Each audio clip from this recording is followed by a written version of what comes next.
اور صحابہ اکرام کی جانثاری و فداکاری نے یہ مشکل ترین مرحلے کو آسان کر دیا اور اللہ کی مدد آپ پر نازل ہوئی اور یہ جنگ مسلمانوں نے جیتی ہے اور مشرکین مکہ کو قبائل عرب کو منہ کی کھانی پڑی ہے۔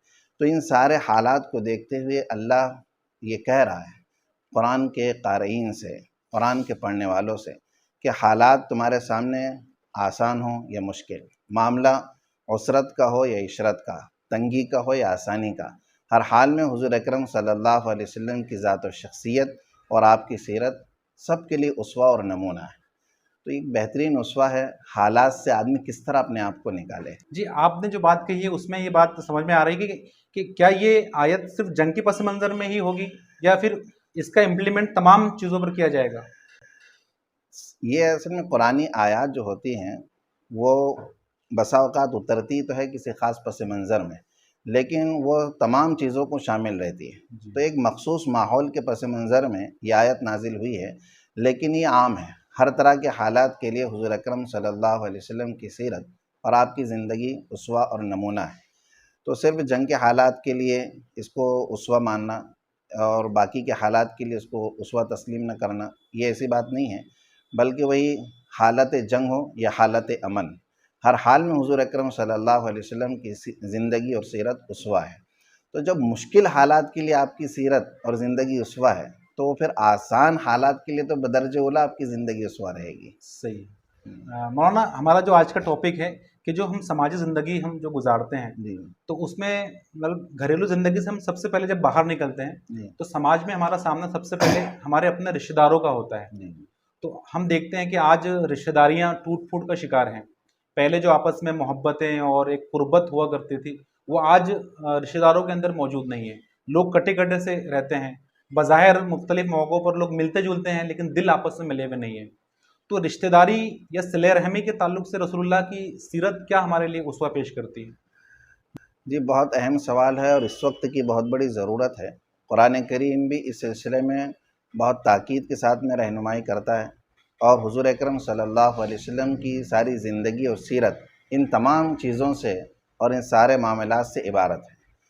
ہم خطبہ نکاح پڑھتے ہیں یا سنتے ہیں تو اس میں رشتہ داری کی اہمیت کو بہت اہمیت اور تاکید کے ساتھ میں اجاگر کیا گیا۔ سورہ نساء کی ابتدائی آیات ہیں جو ہر جو نکاح پڑھانے والا ہوتا ہے وہ اس کو اس میں پڑھتا ہے۔ اسی طرح پھر سورہ احزاب کی آیت پڑھی جاتی ہیں تو اس میں رشتہ داری کی اہمیت کو اور اس کے حقوق کی ادائیگی کو بہت اہتمام کے ساتھ میں بیان کیا گیا ہے۔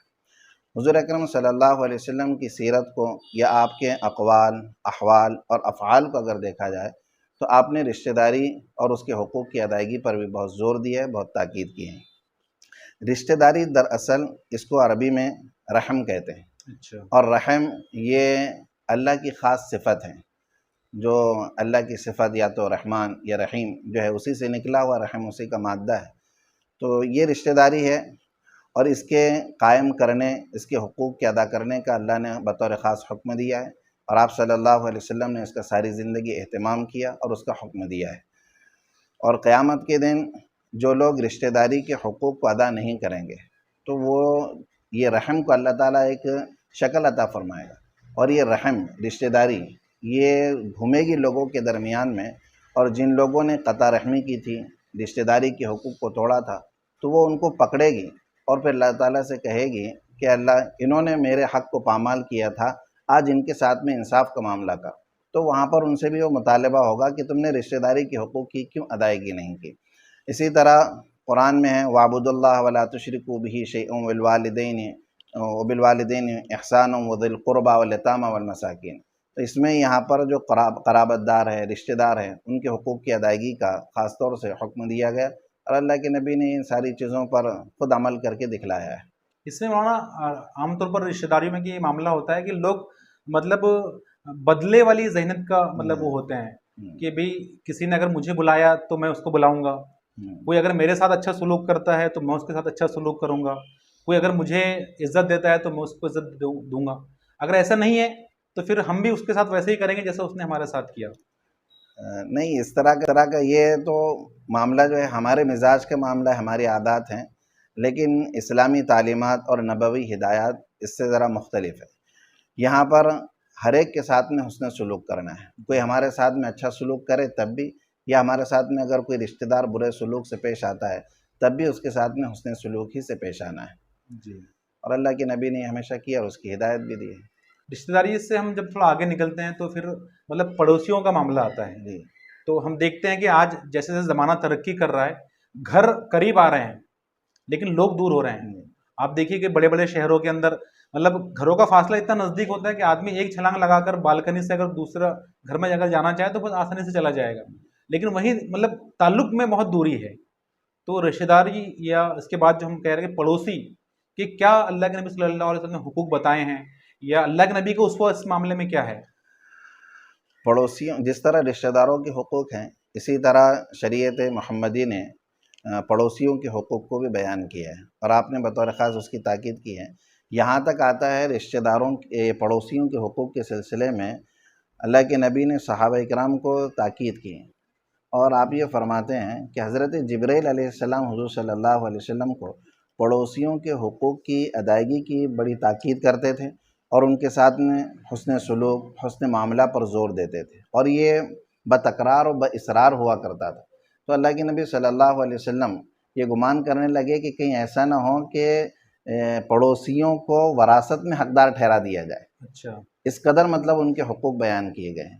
اور پھر جو آدمی اپنے پڑوسیوں کے ساتھ میں اچھا نہ ہو تو وہ اس کے لیے حدیث میں بات آئی ہے کہ وہ شخص مومن نہیں ہو سکتا ہے کہ جس کا پڑوسی اس کی ایذا اور تکلیف سے محفوظ نہ ہو. جن کے ساتھ میں روزانہ کا اٹھنا بیٹھنا ہے، آزو بازو رہنا ہے، اگر وہ ہمارے شر سے محفوظ نہ ہو، ہمارے تکلیف سے محفوظ نہ ہو تو دوسرے لوگ کیا تکلیف سے محفوظ ہوں گے؟ تو ان کے ساتھ میں حسن سلوک، حسن معاملہ نبوی تعلیم ہے، اور یہ ایک اچھے انسان کی، ایک اچھے مسلمان ہونے کی دلیل بھی ہے.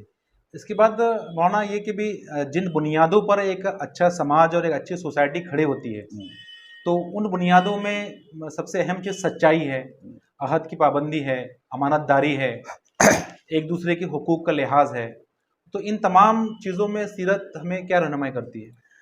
یہ بہت اہم اور بنیادی باتیں ہیں کہ ہم نبوت سے پہلے اگر حضور اکرم صلی اللہ علیہ وسلم کی سیرت کو دیکھیں تو جس طرح آپ نے یہ 40 سال کا عرصہ گزارا ہے وہ بے مثال اور لاجواب ہے کہ پورا مکہ یہ آپ صلی اللہ علیہ وسلم کو الصادق اور الامین کے خطاب سے پکارتا تھا، یاد کرتا تھا. حالانکہ بھی آپ کو نبوت بھی نہیں ملی تھی. ابھی نبوت بھی نہیں ملی تھی، لیکن آپ کی سیرت و شخصیت بڑی زبردست تھی. پوری زندگی میں آپ کے طرف سے ایک جھوٹ کا کسی نے مشاہدہ نہیں کیا. کبھی آپ نے کوئی ایسی بات نہیں کی کہ جس پر یعنی جھوٹ کا الزام لگایا جا سکے یا کوئی وعدہ خلافی کا الزام لگایا جا سکے. اسی لیے سارا مکہ آپ کو الصادق اور الامین کہتا تھا. اور یہ بات مسلمانوں سے بھی مطالبہ ہے کہ مسلمان سچا ہونا چاہیے، عہد کا پکا ہونا چاہیے. وہ ایک مرتبہ اللہ کے نبی صلی اللہ علیہ وسلم سے کچھ باتیں پوچھی گئی تو اس میں یہ بھی بات آئی کیا مسلمان بزدل ہو سکتا ہے؟ آپ نے کہا ہاں ممکن ہے، بزدل ہو سکتا ہے. اسی طرح دوسری اور چیزوں کے بارے میں پوچھا گیا تو آپ نے کہا کہ ہاں امکان ہے، ہو سکتی ہیں چیزیں، لیکن کیا کوئی مسلمان جھوٹا ہو سکتا ہے؟ تو آپ نے فرمایا نہیں، مسلمان ہرگز جھوٹا نہیں ہو سکتا. اسی طرح وعدہ خلافی یہ بہت بڑا جرم ہے، اور وعدے کو پورا کرنے کا حق ماضی کی شریعتوں میں بھی تھا اور شریعت محمدی میں اس کا بہت اہتمام ہے. اور اللہ کے نبی صلی اللہ علیہ وسلم نے انفرادی طور پر یا قومی سطح پر، قبائلی سطح پر جو بھی معاہدات کیے یا جو وعدے کیے ہیں اس کو پورا کیا ہے. اپنے کبھی وعدوں کو نہیں توڑا ہے. اور یہ تاکید بھی کی ہے کہ جو وعدے کیے جائیں، جو معاہدے ہوں ان کو پورا کیا جائے، اس کی خلاف ورزی نہ ہو. اس میں اللہ کے نبی صلی اللہ علیہ وسلم کا ایک مشہور واقعہ ہے عہد کی پابندی پر، وہ تھوڑا سا. ایک مرتبہ اللہ کے نبی صلی اللہ علیہ وسلم کہیں جا رہے تھے تو ایک صاحب مل گئے اور انہوں نے کہا کہ ان سے کوئی معاملہ ہوا تھا. تو وہ انہوں نے کسی صحابی کا ہی معاملہ تھا. تو انہوں نے ہم سے کہا کہ آپ یہاں پر انتظار کیجئے تھوڑی دیر، میں اپنی کوئی ضرورت ہے اس کو پورا کر کے آ رہا ہوں. تو انہوں نے اللہ کے نبی کو وہاں پر کھڑا کیا اور چلے گئے. اب وہ گئے اور اس کے بعد میں وہ بھول گئے کہ میں نے اللہ کے نبی صلی اللہ علیہ وسلم سے کوئی بات کہی اور ان کو کسی جگہ پر کھڑا کر کے آیا ہوں تھوڑی دیر کا کہہ کر. اور وہ دن گزر گیا، دوسرا تیسرا، ایسے 3 دن گزر گئے اور وہ آئے نہیں. 3 دن کے بعد میں اچانک ان کو خیال آیا کہ ارے فلاں وقت میں نے اللہ کے نبی صلی اللہ علیہ وسلم سے ایک بات کہی تھی اور ان کو ایک جگہ پر کھڑا کیا تھا کہ میں بھی تھوڑی دیر میں واپس آ رہا ہوں، آپ یہاں تھوڑی دیر کے لیے کھڑے. جیسے ان کو خیال آیا وہ بھاگتے ہوئے واپس آئے تو دیکھا کہ اللہ کے نبی صلی اللہ علیہ وسلم اس جگہ پر موجود ہے اور وہ آپ کا انتظار کر رہے ہیں۔ جی تو آپ نے ان سے صرف اتنا کہا کہ تم نے بڑی دیر کر دی، یا کوئی اس طرح کا جملہ کہا، کوئی کسی آپ نے غصے کا اظہار نہیں کیا۔ کسی غصے کا یا کوئی ایسی غیر معمولی ناراضگی کا آپ نے اظہار نہیں کیا۔ تو 3 دن تک اسی جگہ پر کھڑے رہ کر اپنی زبان کو پورا کرنا، وعدے کو پورا کرنا، اور پھر جب ان کو وہ واپس آئے تو ان پر کوئی شدید ناراضگی کا آپ نے اظہار نہیں کیا۔ یہ وعدے کو پورا کرنے کی ایسی مثال ہے جو ہم کو تاریخ انسانی میں نہیں ملتی ہے۔ صحیح۔ افسوس کی بات ہے مولانا کہ جس نبی کا یہ اسوہ ہے لیکن جس کے دشمن اس کو صادق کہتے ہیں، امین کہتے ہیں، جس کے بارے میں یہ مشہور ہے کہ کبھی اس نے جھوٹ نہیں کہا، لیکن افسوس کے ساتھ کہنا پڑتا ہے کہ آج اس نبی کی امت کے اندر یہ تمام بیماریاں بہت عام ہو چکی ہے۔ افسوس کی بات تو ہے کہ یہ ساری خرابیاں اس امت میں اس وقت پائی جا رہی ہیں، لیکن یہ اسلام کا قصور نہیں ہے، شریعت محمدی کا قصور نہیں ہے، یہ قصور ہے مسلمانوں کا، اچھا یہ ان کی کمزوری ہے۔ تو جو مسلمانان عالم ہیں، اسلام کو ماننے والے لوگ ہیں، شریعت محمدی کو ماننے والے لوگ ہیں، ان کی ذمہ داری ہے کہ وہ اپنے آپ کو اسوہ رسول کے مطابق ڈھالنے کی کوشش کریں، اور وہ خرابیاں، وہ برائیاں جو ایک مسلمان کی شان کے خلاف ہے اور شریعت محمدی کی اتباع کرنے والے کی شان کے خلاف ہے، ان خرابیوں کو چھوڑ دیں۔ جی صحیح ہے۔ اس میں مولانا ایک اہم بات جو مجھے آپ سے کرنی ہے یا آپ سے مطلب اس سے پوچھنا ہے کہ آج ہم دیکھتے ہیں کہ ہمارا جو سماج ایک بڑی برائی جو اس کے اندر مطلب پنپ رہی ہے، یہ پنپ چکی ہے کہ، اور یہ برائی ایسی ہے کہ نہ صرف بے دین لوگوں میں بلکہ دیندار لوگ، اچھے لوگ بھی اس کے اندر پائے جاتے ہیں۔ تو اس حوالے سے میں چاہتا ہوں کہ تھوڑا آپ اس پر رہنمائی کریں، وہ یہ کہ مطلب معاملات میں شفافیت نہیں ہے، لین دین کے معاملات ہے، اور آپس میں تجارت کے معاملات ہوتے ہیں، اور دیگر بہت سارے معاملات ہوتے ہیں، لیکن ہم دیکھتے ہیں کہ اللہ کے نبی صلی اللہ علیہ وسلم نے جو بہت سخت حدیث اس بارے میں کہی ہے، جس میں کہا کہ قیامت کے دن اللہ کے نبی نے سوال کیا صحابہ سے کہ مفلس کون ہے؟ صحابہ نے جواب دیا کہ جس کے پاس مال لا درہم لہ ولا دینار، جس کے ولا متاع، جس کے پاس درہم نہیں ہے، جس کے پاس متاع اور ساز و سامان نہیں ہے۔ لیکن اللہ کے نبی نے کہا کہ میری امت کا مفلس وہ ہے جو قیامت کے روز نماز، زکوٰۃ وہ سب لے کر آئے گا، لمبی حدیث ہے۔ لیکن اللہ کے نبی فرماتے ہیں کہ من شتم ھذا، اس نے کسی پر الزام لگایا ہوگا، وہ اکل مال ھذا، کسی کا مال کھایا ہوگا، اور دیگر ایسی بہت ساری برائیاں بیان کی، اور پھر ایسا ہوگا کہ اللہ کے نبی اللہ تعالیٰ اس شخص کی برائیاں، اس شخص کی نیکیاں مانگنے والوں کو دے دے گا، سوال کرنے والوں کو، لیکن سوال کرنے والے ختم نہیں ہوگے۔ پھر یہ ہوگا کہ اللہ تعالیٰ ان کی برائیاں لے کر اس کے سر مونڈ دے گا، اور ایک شخص جو ابھی تک بہت نیک اور پارسا سمجھا جا رہا تھا، جو نیکیوں کے بوجھ کے تلے دبا چلا جا رہا تھا، وہ جہنم میں گھسیٹ کر ڈال دیا جائے گا۔ اتنی سخت باتیں اللہ کے نبی صلی اللہ علیہ وسلم نے بیان کی، اور یہ تمام باتیں اخلاق اور معاملات اور لین دین کے تعلق سے ہیں، لیکن افسوس کی بات ہے کہ آج اس برائی کے اندر امت کی اکثریت مطلب ملوث ہے۔ جی بالکل صحیح بات ہے، یہ حدیث موجود ہے، اور یہ ہم سب کے کان کھول دینے والی اور آنکھیں کھول دینے والی حدیث ہے، اس سے ہم لوگوں نے سبق لینا چاہیے۔ تو امت مسلمہ عبادات کے معاملے میں الحمدللہ بہت حد تک ٹھیک ہے، نماز، روزہ اور دیگر عبادات کی بڑی ہمارے یہاں پر اہمیت ہے، اس کا اہتمام کرتے ہیں، لیکن معاشرت، لین دین اور معاملات کے سلسلے میں جو شفافیت، ٹرانسپیرنسی اور پختگی ہونا چاہیے، وہ چیزیں ہمارے یہاں پر بہت کمزور ہوتی چلی جا رہی ہیں۔ تو یہ تو اس وقت کا بڑا المیہ ہے، اور جو بھی شریعت محمدی کے ماننے والے، اللہ کے نبی صلی اللہ علیہ وسلم کے امتی ہیں، انہوں نے وہ اسلامی تعلیمات کو اور نبوی ہدایات کو سامنے رکھتے ہوئے حسن معاشرت کو اپنانا چاہیے۔ قرآن کریم کی سب سے بڑی جو آیت ہے وہ حسن معاملہ پر، لین دین کے معاملے پر ہے۔ یہ سورہ بقرہ کی آیت ہے، یا ایھا الذین آمنوا اذا تداینتم بدین الی اجل مسمی فاکتبوہ ولیکتب بینکم کاتب بالعدل۔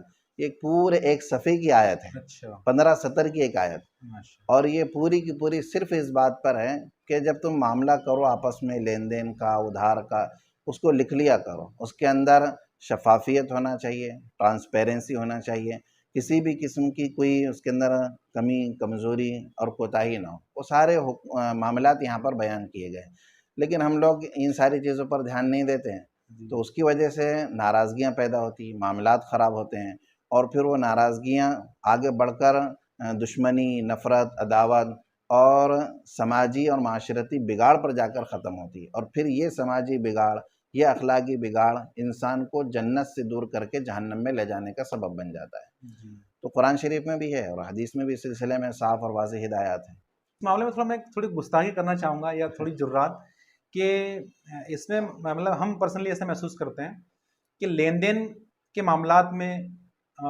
جو ممبر اور محراب سے جو تلقین اور وعظ و نصیحت کرنا چاہیے وہ اس کی تھوڑی کمی محسوس ہوتی ہے۔ دیگر تمام چیزوں پر عام طور پر خطبے ہوتے ہیں، بیانات اور تقاریر ہوتی ہے، لیکن لین دین کے معاملات میں آدمی کلیئر رہے، کسی کی حق کو وہ غصب نہ کریں۔ کسی جیسے مثلا ایک مثال میں آپ کو، وراثت ایک اہم ایشو ہے، اس گناہ کے اندر اکثر لوگ ملوث ہیں، حاجی صاحب ملوث ہے، نماز پڑھنے والے ہیں کہ اپنے بہنوں کی اپنے بہنوں کو انہوں نے وراثت سے محروم کیا ہوا ہے۔ میں خود ایسے لوگوں کو جانتا ہوں کہ بہنوں کو وراثت نہیں دی ہے، بہنیں بہت غریب ہیں اور بھائی ہے کہ عمرہ کر رہے ہیں، حج پر حج ہو رہے ہیں۔ تو اس معاملے میں آپ کا کیا کہنا ہے؟ جی بالکل صحیح ہے، دکھتی ہوئی رگ پر آپ نے ہاتھ رکھا ہے۔ ممبر و محراب کے جو حاملین ہیں یا جو اس منصب پر فائز ہیں، ان لوگوں کی بڑی ذمہ داری ہے کہ ملت کی وہ صحیح رہنمائی کریں قرآن و حدیث کی روشنی میں۔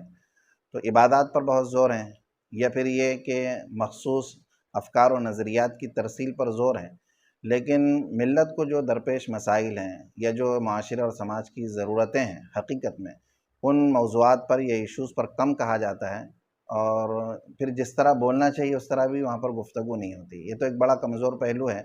تو اس میں جو ممبر و محراب کے خطیب ہیں، مقررین ہیں، ان لوگوں کی ذمہ داری ہے کہ وہ اس پہلو پر توجہ دیں اور معاشرے کی جو ضرورت ہے اور جو چیزیں ممبر سے جانا چاہیے، جو خطبات جمعہ کے ذریعے، خطبات عیدین کے ذریعے، خطبات نکاح کے ذریعے مختلف مواقع پر امت سے خطاب کرنے کا جب موقع ملے تو جو ذمہ داران ہیں یا جن کو اللہ تعالیٰ نے ممبر و محراب عطا کیے ہیں، تو وہ اپنی ذمہ داری کو حسن و خوبی کے ساتھ میں سمجھے اور ادا کرنے کی کوشش کریں۔ معاملات وغیرہ پر بطور خاص گفتگو ہونی چاہیے۔ اب جیسے آپ نے ذکر کیا بھی وراثت کے معاملے کا، وراثت کا معاملہ بہت اہم ہے۔ حضور اکرم صلی اللہ علیہ وسلم کی نبوت سے پہلے عرب جاہلیت میں عورتوں کے کوئی حقوق نہیں تھے، اور وہ ایک بوجھ سمجھا جاتا تھا، باعث ننگوار تھا ان کا وجود۔ لیکن آپ صلی اللہ علیہ وسلم کی نبوت اور بعثت کی وجہ سے عورتوں کو جو مقام مرتبہ ملا اور جو حقوق ان کو دیے گئے، وہ حقوق آج کی یہ ماڈرن دنیا بھی نہیں دے سکی ہے۔ اسی میں سے ایک اہم حق وراثت کا حق ہے، جو قرآن نے، اللہ کے نبی صلی اللہ علیہ وسلم نے اس خواتین کو دیا ہے۔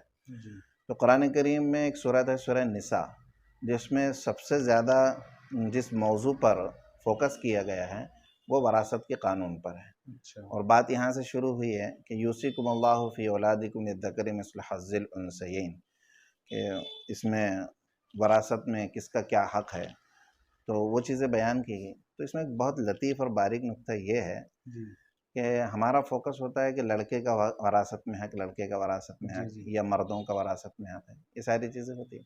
لیکن اللہ نے وراثت کے حصوں کی تقسیم کے لیے جو کسوٹی بنائی ہیں، وہ لڑکی کے حصے کو کسوٹی بنایا اللہ نے۔ اچھا، ماشاءاللہ۔ للذکر مثل حظ الانثیین، لڑکے کے لیے لڑکی کے 2 حصوں کے برابر حصہ ہے۔ لڑکے کا جو حصہ طے کیا ہے وہ لڑکی کے ریفرنس سے طے کیا ہے۔ ہاں، وہ لڑکی کے ریفرنس سے اللہ تعالی نے طے کیا ہے، اس کو اللہ نے بنیاد بنایا۔ یہ ایک بہت اہم اور لطیف بات ہے، ورنہ ہمارا فوکس پورا جو ہے مردوں پر یا لڑکوں پر ہوتا ہے۔ تو اس کے حقوق بیان کیے گئے، پھر اس میں وصیۃ من اللہ، فریضۃ من اللہ، اور تلک حدود اللہ، یہ چیزیں کہی گئی ہیں کہ اللہ کی طرف سے وصیت ہے، فریضہ ہے، یہ اللہ کے حدود ہے اور ان کی ادائیگی ضروری ہے، اور اگر کوئی اس کی ادائیگی نہیں کرتا ہے تو وہ حدود الہی کو پامال کرتا ہے، اور حدود الہی کو پامال کرنے کا نتیجہ رسوا کن اور ذلت آمیز عذاب ہے۔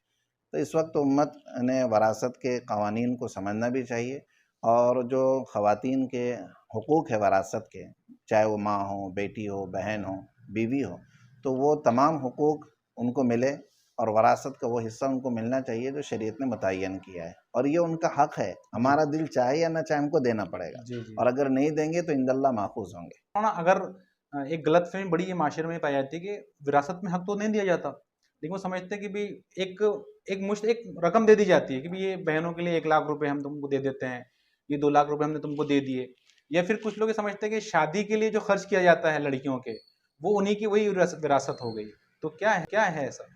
نہیں، شادی کے موقع پر پیسہ خرچ کرنا یا پھر یہ کہ کچھ روپیہ ان کو دے دینا، یہ ان کے حقوق کی ادائیگی نہیں ہے اور نہ یہ وراثت کے حق کی ادائیگی ہے۔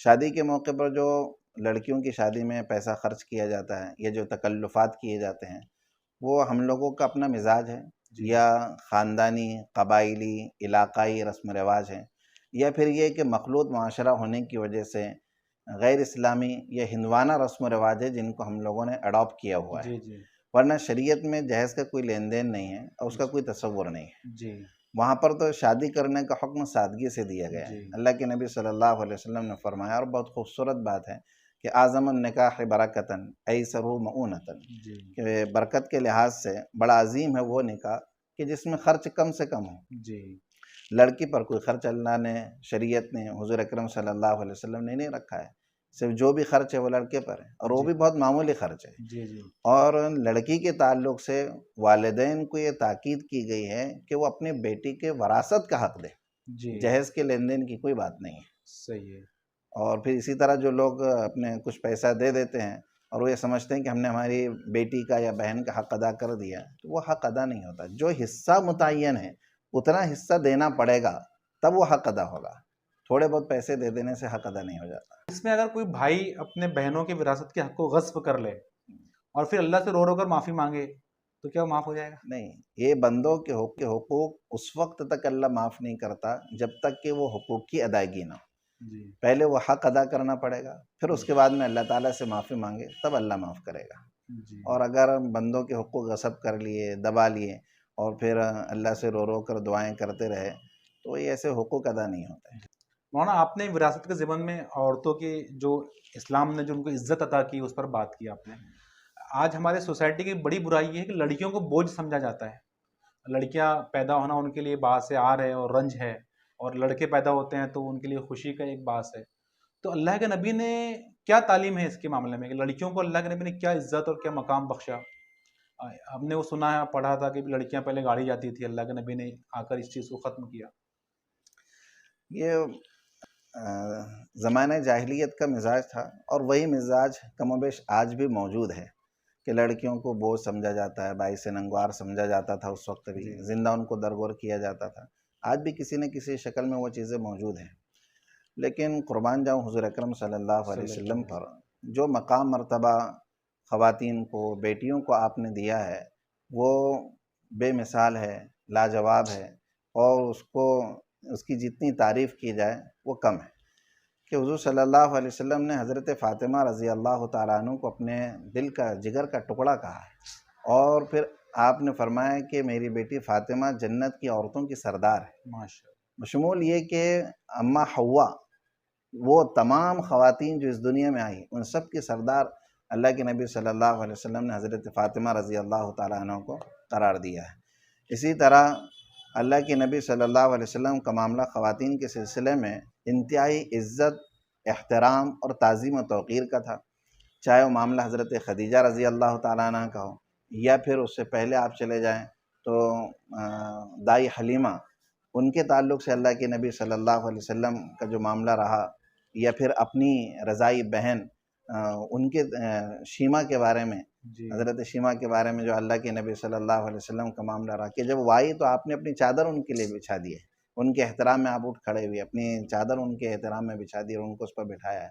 اسی طرح حضرت خدیجہ رضی اللہ تعالیٰ عنہ جو آپ کی شریک حیات ہیں، ان کا بڑا احترام آپ کیا کرتے تھے، یہاں تک کہ ان کی سہیلیوں کا احترام کرتے تھے آپ کے انتقال کے بعد بھی۔ ان کے انتقال کے بعد بھی بیٹیوں کو آپ نے جو مقام مرتبہ دیا وہ بالکل۔ اس میں ایک دلچسپ بات ہم نے پڑھا تھا کہ اللہ کے نبی صلی اللہ علیہ وسلم حضرت خدیجہ کی سہیلیوں کو اتنا عزت و احترام کرتے تھے کہ بعد میں حضرت عائشہ کو تھوڑی چڑ ہو جاتی تھی۔ جی کہ یہ مطلب بالکل صحیح بات ہے کہ اس طرح کا معاملہ ہوتا تھا، لیکن یہ اللہ کے نبی صلی اللہ علیہ وسلم کے نزدیک خواتین کے احترام، ان کی تعظیم و توقیر، اور جو خواتین آپ سے متعلق تھی تو ان کی سہیلیوں کا بھی اللہ کے نبی بڑا اہتمام کرتے، خیال کیا کرتے تھے ان کا بھی۔ تو اسی طرح دوسری اور خواتین بھی ہیں، اور پھر ساری کے لیے ایک جو خوبصورت جملہ خواتین کی شان میں اور ان کے تعریف میں اللہ کے نبی صلی اللہ علیہ وسلم نے فرمایا، وہ ایسا جملہ ہے کہ جو تاریخ انسانی میں آج تک وہ کہہ نہیں سکا ہے۔ جی ایک مرتبہ اللہ کے نبی صلی اللہ علیہ وسلم سفر میں جا رہے تھے، خواتین بھی اونٹوں پر سوار تھی کجاؤں میں، تو جو قافلے کو چلانے والے لوگ تھے وہ اونٹوں کو تیز تیز ہانک رہے تھے، جی اور خواتین بھی اس پر سوار تھیں، اور فطری طور پر جسمانی لحاظ سے عورتیں نازک ہوتی ہیں، جی تو اللہ کے نبی صلی اللہ علیہ وسلم نے فرمایا کہ سواریوں کو آہستہ چلاؤں، یہ خواتین نازک آبگینے ہیں، ماشاء اللہ کہیں ان کو تکلیف نہ ہو جائے، تو ان کی تکلیف کا آپ صلی اللہ علیہ وسلم نے خیال رکھا، اور ان کو نازک آبگینوں سے، نازک شیشوں سے اللہ کے نبی صلی اللہ علیہ وسلم نے تشبیہ دی ہے۔ جی آج تک کوئی نہیں کہا اس طرح کا جملہ، صحیح اور آج تو استحصالی نظام ہے، جی یعنی حقوق نسواء کے نام پر یا وومنس رائٹ کے آزادی نام نسواں کے پر، نام آزادی نسواء کے نام پر اس کا استحصال ہے، صحیح استعمال ہے، جی اور صرف ان سے فائدے حاصل کیے جا رہے ہیں، ان کو حقوق نہیں دیے جا رہے ہیں، جی جبکہ اللہ کے نبی نے ان سے فائدہ اٹھانے کے بجائے ان کو حق دینے کی بات کہی، جی اور سارے حقوق متعین کیے، ماں کا حق، بیٹی کا حق، بہن کا حق، بیوی کا حق، اور ساری تفصیلی ہدایات ملتی ہیں ایک ایک کردار کے سلسلے میں، جی جی اور امت کو چاہیے کہ اس پر توجہ دے۔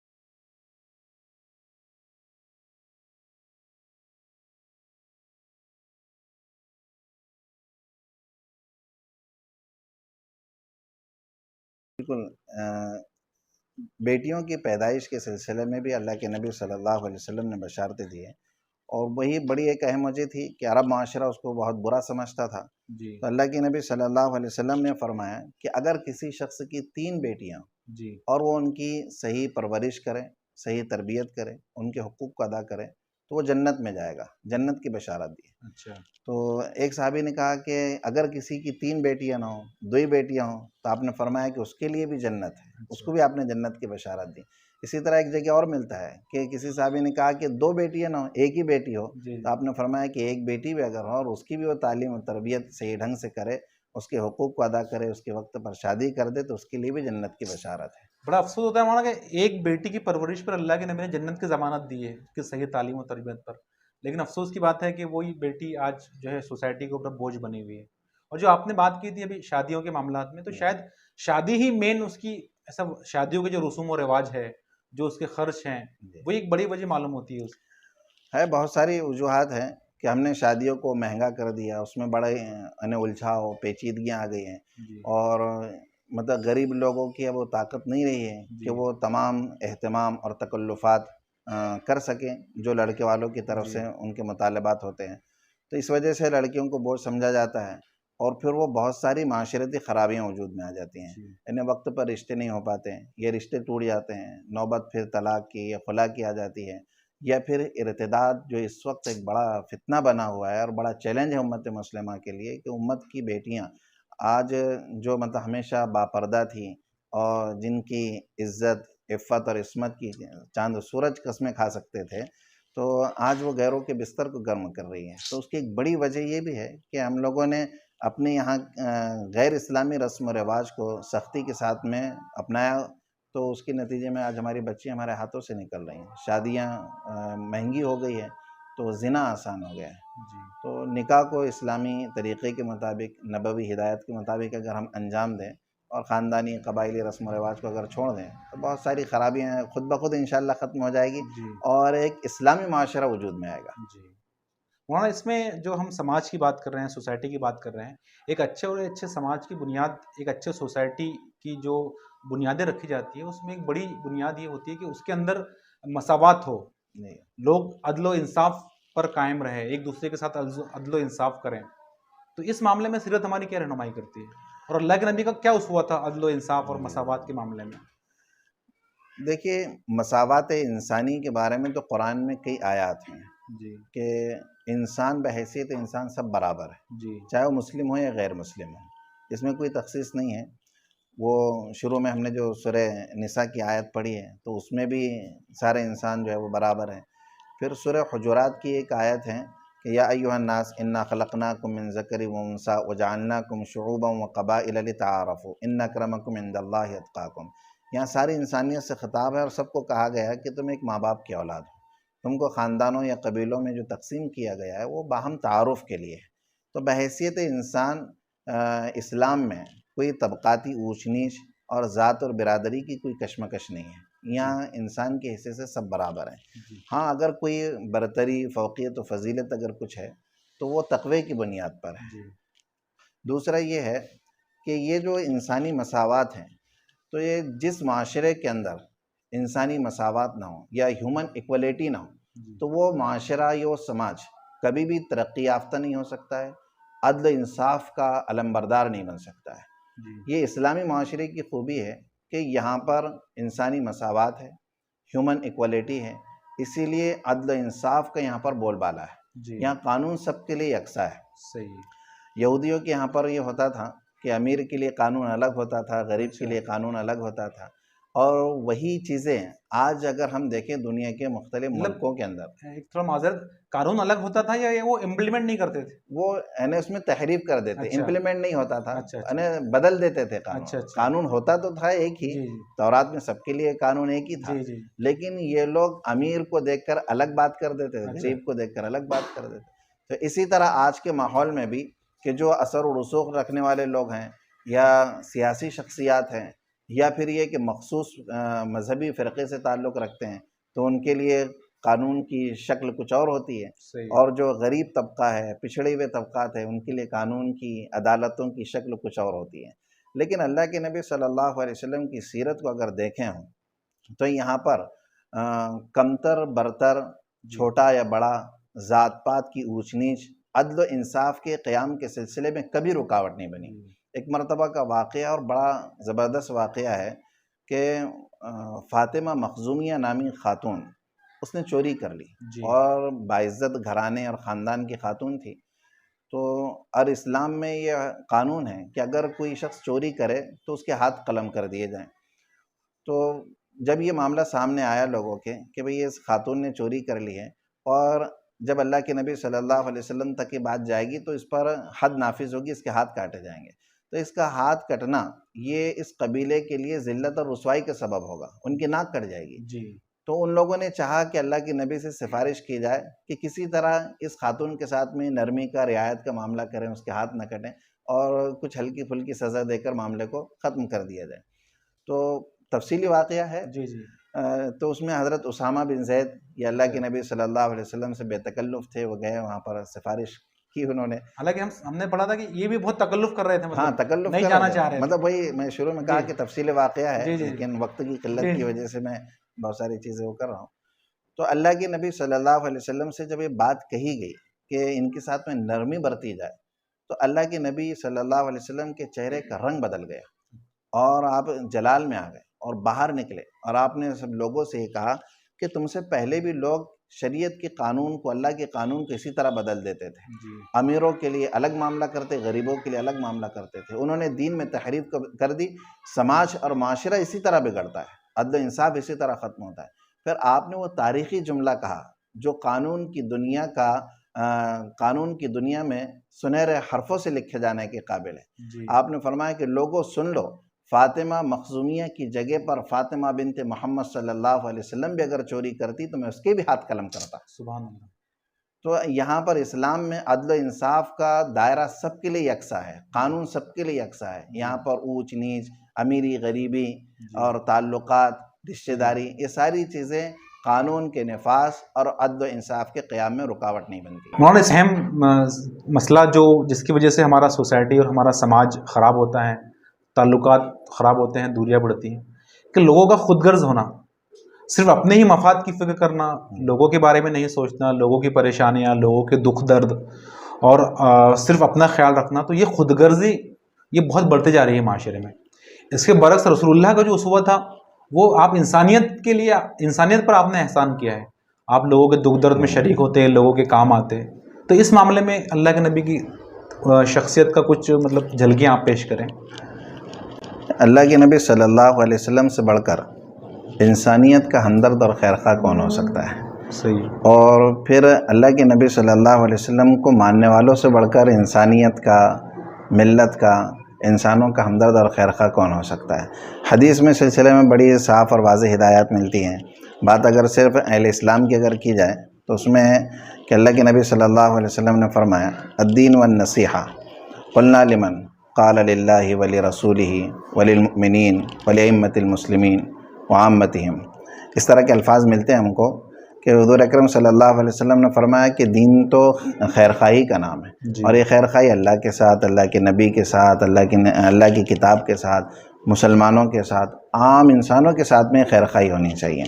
اور اللہ کے نبی صلی اللہ علیہ وسلم کی جو یا تو نبوت کے پہلے کی زندگی ہے اس کو بھی دیکھیں، نبوت کے بعد کی بھی، آپ ہمیشہ انسانیت کے خیرخواہ ہیں، اور یہ تمام نبیوں کی یہ صفت اور سیرت رہی ہے۔